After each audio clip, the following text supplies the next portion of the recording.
Ivoiriens qui ont marqué ce week-end en championnat de France. Allez, revue de presse. Selon Fraternité Matin, le sommet UE-UA est une réussite.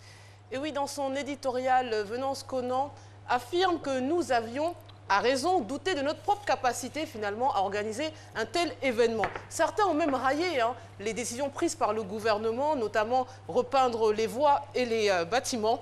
Tout était sujet de moqueries sur les réseaux sociaux, devenus un véritable exutoire. Et selon Venance Conan, les contenteurs du pouvoir vont devoir admettre que le gouvernement a réussi son pari. Au final, les monstrueux embouteillages que nous craignons tous n'ont pas eu lieu, ni les attentats que nous redoutions. Les autres sont repartis sains et saufs et satisfaits. Du moins, pas totalement à en croire notre voix. Selon Francine Nouyumba, présidente de l'Union panafricaine de la jeunesse, elle se dit satisfaite à 60%. En ce qui concerne la question des migrants en Libye, il y a eu quelques décisions. Les dirigeants ont décidé de mettre en place un comité qui sera constitué de représentants de l'Union européenne et de l'Union africaine pour gérer la crise migratoire. Cependant, je la cite, nous ne sommes pas satisfaits avec l'engagement sur la jeunesse. Ils n'ont rien dit sur le nombre d'emplois qui sera créé, l'investissement ou le montant qui sera mobilisé pour financer le projet d'entrepreneuriat de la jeunesse africaine. Un trafic de jeunes joueurs de football ivoiriens, c'est en Italie. Et oui, la police italienne a annoncé vendredi l'arrestation de 3 personnes, un Italien et 2 Ivoiriens, qui faisaient entrer illégalement des jeunes joueurs ivoiriens en Italie. Grâce à des faux documents, ces 3 personnes ont fait venir au moins 5 mineurs, dont Hassan Noukouri, dont vous allez voir apparaître le portrait à l'écran dans un tweet.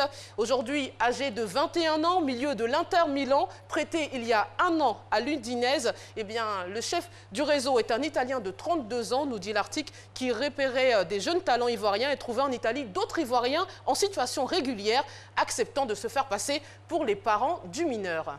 Et puis, qu'est-ce que ça donne, Fatim, une semaine dans le monde en images? C'est parti, c'est grâce à Courrier International au Zimbabwe. Souvenez-vous, le 24 novembre dernier, Emerson Mnangagwa est devenu le président par intérim après le coup de force des militaires et la démission de Robert Mugabe. On part maintenant au Burkina Faso pour le discours d'Emmanuel Macron lors de l'inauguration d'une centrale électrique solaire près de Ouagadougou, qui est la plus grande d'Afrique de l'Ouest. C'était lors de la tournée africaine du président français. Au Yémen, le 30 novembre dernier, plusieurs millions de personnes ont défilé dans la capitale pour célébrer l'anniversaire du prophète. La veille, la ville a connu des affrontements meurtriers entre houtistes et partisans du président yéménite Adrabo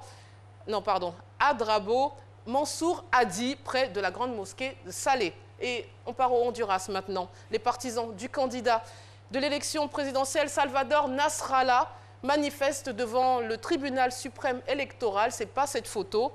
Cette photo, c'est Rangoon, en Birmanie, où on voit donc ces femmes catholiques qui attendent le pape François pour la célébration de la messe dans la cathédrale de l'Immaculée Conception.